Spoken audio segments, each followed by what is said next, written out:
হরে কৃষ্ণ, রাধে রাধে। মহামহিমান্বিত দামোদর মাসে দীপ দান করুন সঠিক নিয়মে নির্দিষ্ট স্থানে। শ্রীকৃষ্ণ কৃপায় সর্ব পাপ ক্ষয় হবে, পূর্ণ হবে সকল মনস্কাম। নমস্কার সম্মানীয় দর্শক শ্রোতা, দামোদর ব্রত শুরু হবে ইংরাজি 7ই অক্টোবর অর্থাৎ আশ্বিন মাসের পূর্ণিমা তিথি থেকে। এ ব্রত চলমান থাকবে আগামী 5ই নভেম্বর 2025 রাস পূর্ণিমা পর্যন্ত। চাতুর্মাসের চতুর্থ মাস অর্থাৎ কার্তিক মাসকে বলা হয় দামোদর মাস। এই কার্তিক মাস শাস্ত্রমতে নিয়মের মাস, কেননা এই মাসটি ভগবান দামোদর রূপের আরাধনার জন্য নির্দিষ্ট। কে এই দামোদর? পরমেশ্বর ভগবান শ্রীকৃষ্ণের আরেক নামই হলো দামোদর।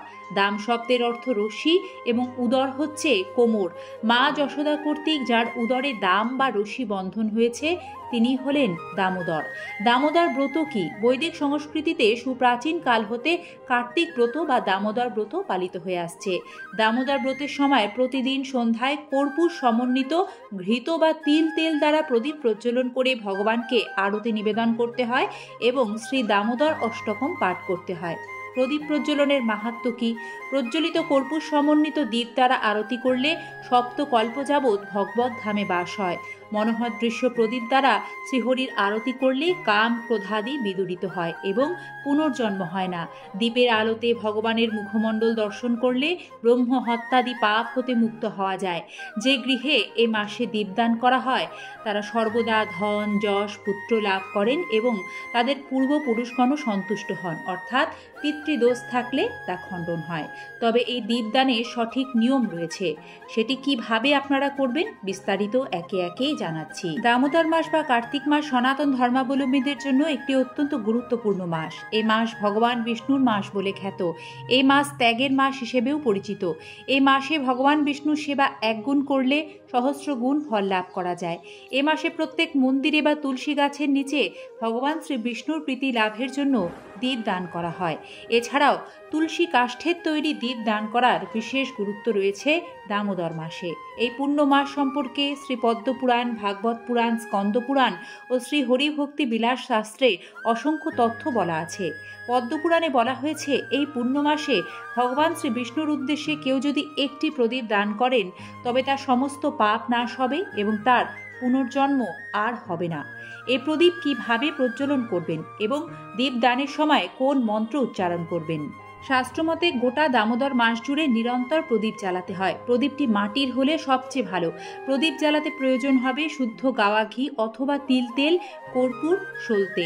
কৃত্রিম ঘি ভুলেও ব্যবহার করবেন না।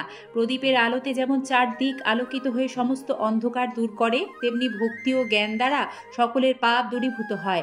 তাই শাস্ত্রমতে প্রদীপের আলো শিখা যত উজ্জ্বল হতে থাকবে ততই পুণ্য অর্জন হয়, পাপ ক্ষয় হয়। দামোদর মাসে স্বয়ং ভগবান শ্রীকৃষ্ণ তার মাতৃস্নেহের বন্ধনে আবদ্ধ হন।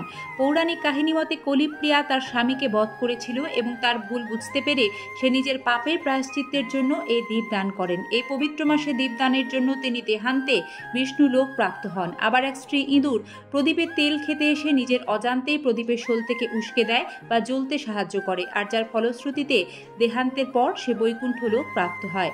দামোদর মাসে সন্ধ্যাবেলায় ভগবান বিষ্ণুর চিত্রপট বা বিগ্রহের চরণে 4 বার, নাভি কমলে 2 বার, মুখমণ্ডলে 3 বার ও সর্বাঙ্গে 7 বার ডান দিক থেকে আরম্ভ করে বাঁ দিকে ঠিক ঘড়ির কাঁটার দিকে প্রদীপ প্রদক্ষিণ করাতে হয়। দামোদর মাসে সম্পূর্ণ ভক্তি, বিশ্বাস ও প্রেম দ্বারা ভগবান বিষ্ণুর পূজা করলে দেহান্তে বৈকুণ্ঠ লাভ বা মুক্তি লাভ হয়। যখন আপনারা দীপ দান করবেন একটি মন্ত্র আছে, সেটি উচ্চারণ করবেন। তা হলো দামোদর মাস ব্রত দামোদরায় বিশ্বাস ও বিশ্বরূপ ধরায় চ নমস্কৃত্যা প্রদাস্যামি ব্রহ্মদীপং হরিপ্রিয়ম। দীপদানের পাশাপাশি বিশেষভাবে দামোদর মাসে ভগবান শ্রী হরির প্রীতিবিধানার্থে আপনারা অবশ্যই ভগবানকে বকফুল ও আমলকি ফল দ্বারা সেবা প্রদান করবেন। কারণ শাস্ত্রমতে দামোদর ব্রত চলাকালীন ভগবানকে বকফুল ও আমলকি ফল দ্বারা সেবা প্রদান করা হলে ভগবান অতি প্রসন্ন হন, কারণ এই দুটি তার অত্যন্ত প্রিয় জিনিস। মহাপুণ্য ও সুফল অর্জন হয়। দামোদর মাসে মাসকলাই, বেগুন, বরবটি, শিম বর্জন। দামোদর মাস ব্রত পালনের সুফল। দামোদর মাসে অন্নাদি দান, হোম, তপস্যা, জপ করলে তা অক্ষয় ফল প্রদান করে। সর্বতীর্থে যে স্নান, সর্বদানের যে ফল, তা দামোদর মাসের কোটি অংশের একাংশেরও সমান হয় না। যে মানব দামোদর মাসে শ্রী বিষ্ণু মন্দির প্রদক্ষিণ করে পদে পদে অশ্বমেধ যজ্ঞের ফলভোগী হয়। দামোদর মাসে শ্রীহরির সম্মুখে নৃত্য, গীত, বাদ্যধ্বনি এবং ভক্তি সহকারে কীর্তন করার ফলে অক্ষয় পদ, বিষ্ণুধাম প্রাপ্ত হয়। পবিত্র দামোদর মাসে যিনি হরি কথা শ্রবণ করেন তিনি শতকোটি জন্মের আপদ সমূহ হতে নিস্তার পান। দামোদর মাসে নিমেষার্ধ কাল দীপদান করার ফলে সহস্র কোটি কলা অর্জিত, বহু পাপ বিনষ্ট হয়। এ সময়কালে আপনারা আকাশদ্বীপ দান করবেন, কারণ কার্তিক মাসে আকাশদ্বীপ দান করা চিরাচরিত রীতি রয়েছে। কোনো জলাশয়ে এই সময়কালে দীপদান করলে অত্যন্ত ভালো ফল পাবেন। বাড়ির সদর দরজায় দামোদর মাসে নিয়মিত প্রদীপ জ্বালাবেন। বাড়ির তুলসী তলায় প্রদীপ জ্বালাবেন এবং বাড়ির উত্তর পূর্ব দিকে একটি পিতলের প্রদীপ শুদ্ধ গাওয়া ঘি বা তিল তেল দিয়ে জ্বালাবেন। এভাবে দীপদান করলে কার্তিক মাসে দীপদানের সম্পূর্ণ ফল লাভ করা যায়। দামোদর মাসে ব্রত পালন করুন, ভগবান দামোদরের বিশেষ কৃপা লাভ করে জীবনকে ধন্য করুন। একটি প্রদীপ ভগবান বিষ্ণুর উদ্দেশ্যে এই দামোদর মাসে অবশ্যই সকলে অর্পণ করুন। কৃষ্ণ কৃপায় সকলের মঙ্গল হোক। আজ এ পর্যন্তই। ধন্যবাদ, নমস্কার। আবারও দেখা হবে নতুন কোনো সনাতনী বার্তার সাথে আগামী পর্বে। হরে কৃষ্ণ, রাধে রাধে।